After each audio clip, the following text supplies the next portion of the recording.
Emma Chen had worked at Riverside Medical Center for 23 years and she had never missed a single day without calling in first, but that Tuesday morning was different. She was driving to work along Maple Street when she saw an elderly man collapse on the sidewalk near the corner bakery, and without thinking she pulled over and ran to help him. His name was Mr. Patterson and he was clutching his chest, breathing shallow, and his face had gone pale like winter snow. Emma knelt beside him and called 911 right away, but she knew from her years as a hospital administrator that every minute mattered, and she stayed with him, holding his trembling hand and speaking softly to keep him calm. The ambulance took 17 minutes to arrive and Emma rode with Mr. Patterson to the hospital, not even her hospital but the one across town where the paramedics said they could get him to cardiac care faster.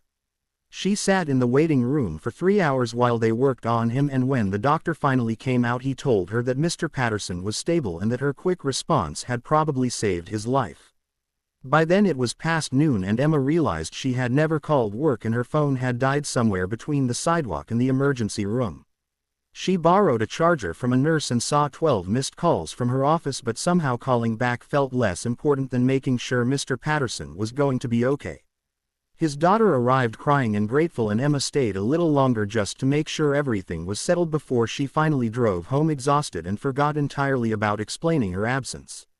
The next morning Emma woke up worried about what her supervisor would say, and she rehearsed her explanation while making coffee the way she had done every morning for the past 2 decades.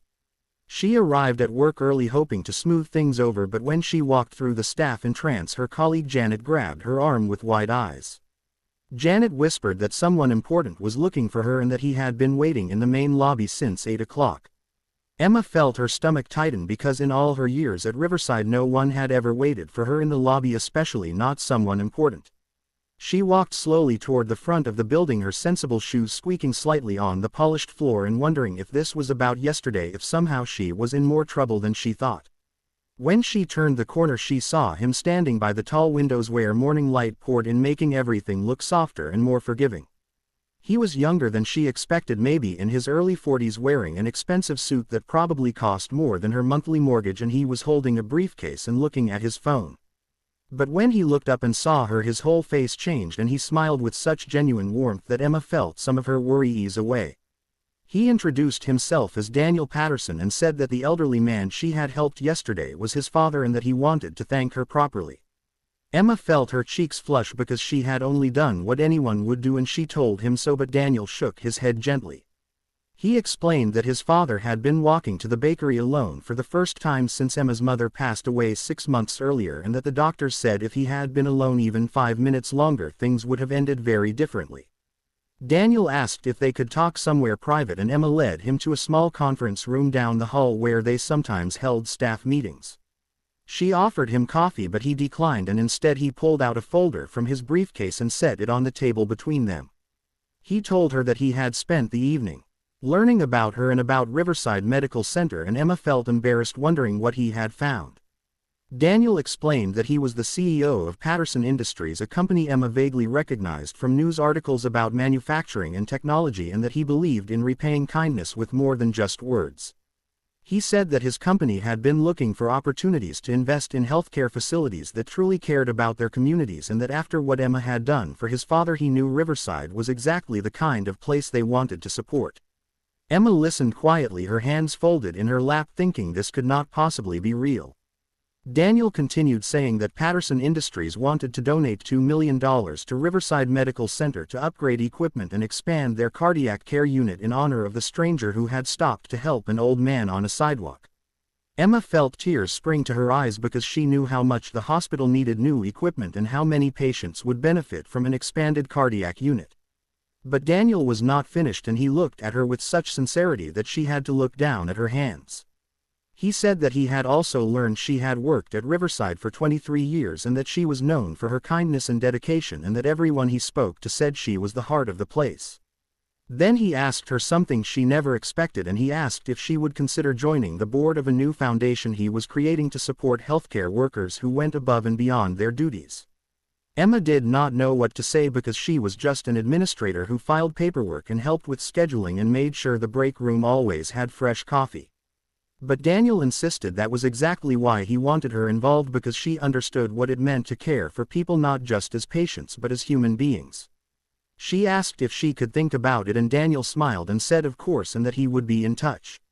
Before he left, he handed her an envelope and told her not to open it until she got home.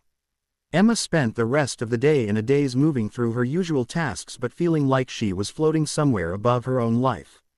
Her colleagues kept asking what had happened and why there was a man in an expensive suit waiting for her, and Emma just smiled and said it was about helping someone who needed it. That evening Emma sat at her kitchen table, the same table where she had eaten breakfast that morning, rehearsing apologies, and she opened the envelope. Inside was a check for $50,000 with a note written in neat handwriting.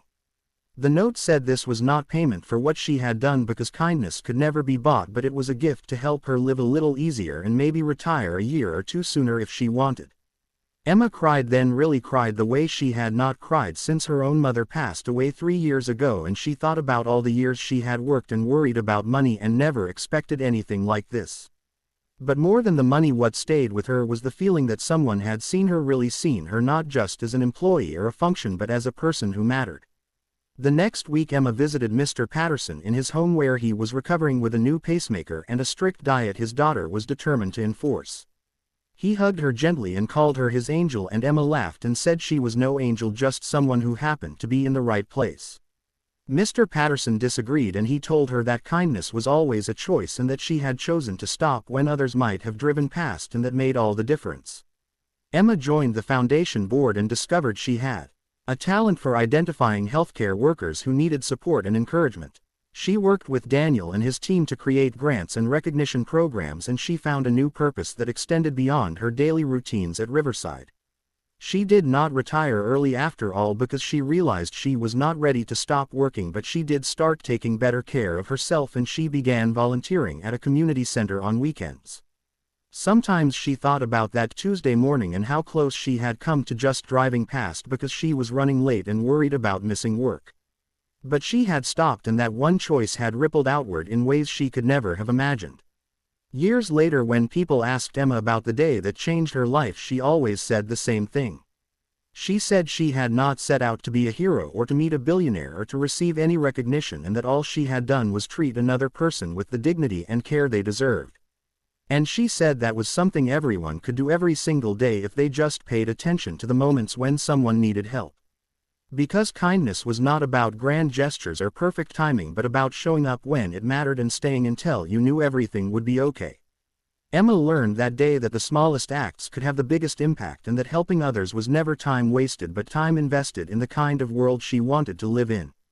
And in the end, that was the greatest gift of all, not the money or the recognition, but the reminder that being human meant being connected, and that we were all responsible for taking care of each other.